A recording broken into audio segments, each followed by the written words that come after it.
सोच के देखिए कि अगर तिलक वर्मा सर्जरी की वजह से टी20 वर्ल्ड कप में नहीं हिस्सा ले पाते हैं तो उनकी जगह पे कौन आ सकता है। देखिए कुछ लोग श्रेयस अय्यर का भी नाम ले रहे हैं और कुछ लोग सुमन गिल को भी बता रहे हैं कि उनके अच्छे रिप्लेसमेंट हो सकते हैं। आपके हिसाब से कौन होना चाहिए? सबसे पहले बात करते हैं कि तिलक वर्मा को जो टेस्टिकुलर टार्जन सर्जरी उनकी हुई थी जब वो राजकोट में थे, तो उनकी एक सर्जरी हुई और इतनी आनंद फानन में सर्जरी हो चुकी थी तब शायद ये न्यूज आई। लेकिन ये न्यूज चौंकाने वाली भी थी क्योंकि तिलक वर्मा मिडिल आर्डर के बहुत ही एक होनहार भारत के खिलाड़ी हैं और देखिए उनकी वो पोजीशन और उनके परफॉर्मेंस की वजह से सूर्य कुमार यादव ने नंबर 3 का पोजीशन उनकी वजह से छोड़ दिया था। तो आप समझ सकते हैं तिलक वर्मा किस तरह के फॉर्म में है टी20 में। तो अब बात आता है कि अगर तिलक वर्मा इस तरह के फॉर्म दिखाए हैं 2025 तक, तो 2026 में जब उस फॉर्म को यूटिलाइज करने की असली बारी आ गई है, भारत के लिए वर्ल्ड कप जीतने की बारी है, तो तिलक वर्मा को ऐन मौके पर चोट लग जाता है। देखिए अब दो तरह की बातें आ रही है। एक बात तो ये है तिलक वर्मा खुद स्टेटस अपडेट अभी किए कि बहुत जल्दी स्पीडी रिकवर है उनका, उनके कोच भी कर रहे हैं कि काफ़ी स्पीडी रिकवरी हो रही है और शायद 2 हफ्तों में वो सही हो जाएंगे। न्यूजीलैंड के खिलाफ जो 5 मैचों की टी20 श्रृंखला है, 3 मैचों में तिलक वर्मा को बाहर कर दिया गया है। 2 मैच तब खेलेंगे कि उनका अभी स्थिति देखी जाएगी कि क्या उनके चोट सर्जरी पूरी तरह सफल रही और मैदान पे उसी तरह से फिट हैं जिस तरह से वो पहले खेला करते थे। तो ये सब चीज़ें हैं, लेकिन अगर वो नहीं खेलते हैं टी20 वर्ल्ड कप में हिस्सा नहीं हो पाते हैं, क्योंकि देखिए प्लेयरों के फिटनेस और प्लेयरों की सुरक्षा से कोई रिस्क नहीं लेगी भारतीय टीम, क्योंकि तिलक वर्मा ऐसा तो है नहीं, 2026 वर्ल्ड कप उनके करियर का लास्ट वर्ल्ड कप है। उनसे भारतीय टीम को और योगदान लेना है, तो तिलक वर्मा के केस में भारतीय टीम बहुत फूक फूक के कदम रखेगी। जिस तरह से आप देखिए हार्दिक पांड्या के केस में भारतीय टीम और बुमराह के केस में भारतीय टीम बहुत फूक फूक के कदम रखती है। बल्कि न्यूजीलैंड दौरे में आप देख लीजिए कि न्यूजीलैंड भारत में खेल रही है, चाहते तो ओडीआई सीरीज में भी इन लोगों को खिला लिया जाता, लेकिन 2026 के टी20 वर्ल्ड कप में जितनी जरूरी ये दोनों हैं, इस वजह से इन पर आराम दिया जा रहा है। बल्कि ये लोग विजय हजारे ट्रॉफी भी खेले। उसके साथ देखिए 2027 के वर्ल्ड कप में कहीं कहीं हार्दिक पांड्या को जगह में रखा जा रहा, कंसीडर किया जा रहा है, इस वजह से भी उनको ज़्यादातर मैचों में आराम दिया जा रहा है। ओडीआई तो बिल्कुल ही उनको मना कर दिया गया, बल्कि ओडीआई का ही वर्ल्ड कप 2027 में उनको खेलने का प्लान बना लिया गया है।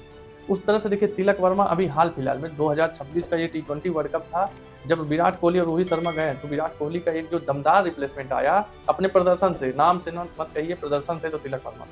अब देखिए अब हम बात करते हैं उनके रिप्लेसमेंट की। देखिए अय्यर का नाम सबसे ऊपर आ रहा है, इसलिए क्योंकि अय्यर को जब चोट लगी थी ऑस्ट्रेलिया दौरे में, उसके बाद से दोबारा कमबैक किए न्यूजीलैंड के खिलाफ, उन्होंने 49 रन की पारी खेल के बता दिया कि उसी लय उसी जोश में है और जिस तरह से वो बैलेंस इनिंग खेलते हैं, जिस तरह से मिडिल ऑर्डर की रीढ़ की हड्डी है श्रेयस अय्यर हालिया दिनों में, उस तरह से उन्होंने प्रदर्शन अपना जारी रखा। और साथ साथ आप ये देखिए कि उन्होंने बम्बई के लिए जब खेला है उन्होंने विजय हजारे, तो वहाँ भी 83 रन मारे हैं। तो प्रदर्शन उनका कंटिन्यूअस जैसे ही ठीक हुए हैं उसी लय में दोबारा लौट आए। तो श्रेयस अय्यर भी टी20 फॉर्मेट में नए नहीं है, 51 टी20 खेले हैं, 1104 रन मारे हैं, 74 उनका हाईएस्ट स्कोर है, भले शतक आज तक नहीं मार पाए हैं, लेकिन एवरेज उनका 30 का है और स्ट्राइक रेट भी ठीक ठाक है, 130 प्लस है स्ट्राइक रेट। और दूसरा देखिए नाम तब आता है कि सुमन गिल का, जब भाई यही स्ट्राइक रेट है तो सुमन गिल भी इसी के इर्द गिर्द है। सुमन गिल भी वही 128 130 के स्ट्राइक रेट से हैं। सुमन गिल उनसे कम टी20 खेले हैं, लेकिन सुमन गिल का जैसा प्लेयर अपने आप में भी नाम ही काफी होता है सुमन गिल जैसे प्लेयर का। तो सुमन गिल ने भी 36 मैच खेले हैं, 869 रन उन्होंने भी मारे हैं। देखिए 126 रन का हाईएस्ट स्कोर है, जो भारतीय टीम का अभी तक का किसी प्लेयर का हाईएस्ट स्कोर भी है टी20 फॉर्मेट में। उसके अलावा देखिए 28 का उनका एवरेज है, एवरेज से वही मार खा जा रहे हैं और थोड़ा सा स्ट्राइक रेट में मार खा जा रहे हैं, 130 के नीचे स्ट्राइक रेट है। तो इस केस में जो है सुमन गिल और श्रेयस अय्यर दोनों ही इस रेस में हैं। लेकिन सवाल उठता है कि अगर तिलक वर्मा नहीं रहे, देखिए ये तो अपरिहार्य बिल्कुल है और कोई भी टीम नहीं चाहेगी तिलक वर्मा जैसा प्लेयर जो लगातार अच्छा प्रदर्शन कर रहा है लास्ट मौके पर टीम से बाहर हो जाए। लेकिन अगर ऐसा सिचुएशन आया, क्योंकि चोट पे तो किसी का बस नहीं है, फिटनेस पे किसी का जोर नहीं है, अगर ये मोमेंट आया भी, इस तरह की सिचुएशन क्रिएट हुई, तो श्रेयस अय्यर मेरे हिसाब से मजबूत दावेदार है। देखिए सुमन गिल इसलिए भी दावेदारी में नहीं आ पाएंगे क्योंकि सुमन गिल का बतौर ओपनर और सुमन गिल का एक अपना रेपुटेशन है टीम में कि वो कप्तान भी हैं दोनों बार की फॉर्मेट के और एक ओपनर है।